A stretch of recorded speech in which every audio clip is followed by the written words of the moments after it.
Dans 36 jours, ce sera le grand départ, celui du Vendée Globe, tour du monde en solitaire, sans escale ni assistance.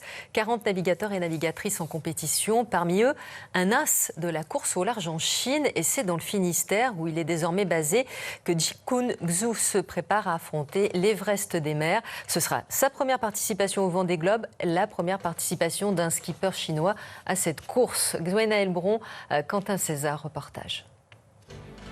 Après la route du Rhum, Jikun Xu s'élance à 36 ans à la conquête de l'Everest des mers. Rien ne prédestinait ce petit montagnard, fils de paysan modeste, à devenir skipper. Son destin va basculer à 12 ans. Blessé lors d'un feu d'artifice, il est amputé de la main gauche. Il rejoint alors l'équipe paralympique chinoise et choisit la voile, loin de son univers.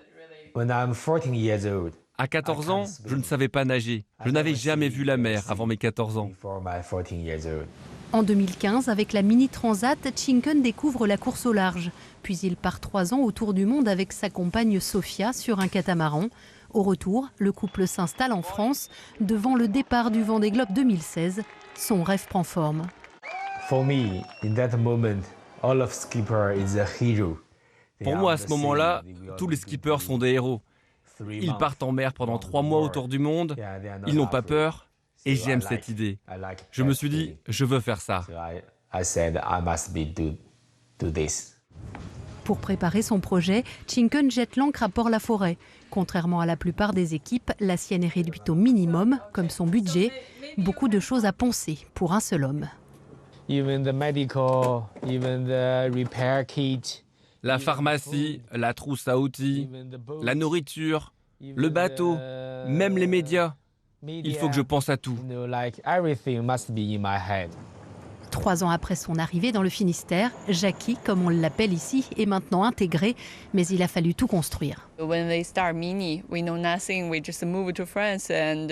on a commencé la Mini, on ne connaissait rien. On a juste déménagé en France, on ne parlait pas français, on ne connaissait pas le monde de la course au large. On n'avait pas d'amis, mais on s'y est mis. C'est pas facile. Mais Jackie aime dire que si ton rêve est facile à atteindre, alors ce n'est pas un rêve. Repousser ses limites, voir grand, toujours plus grand, c'est sa philosophie et rien ne semble l'arrêter. Ce n'est qu'un début, ce n'est pas la fin. Quand j'aurai terminé le Vendée Globe, peut-être que je ferai le suivant, ou bien j'essaierai le trimaran. Je ne sais pas, mais jamais je m'arrêterai. Dans un mois, Jikun Xu sera le premier marin chinois à s'aligner au départ du Vendée Globe. Une première victoire.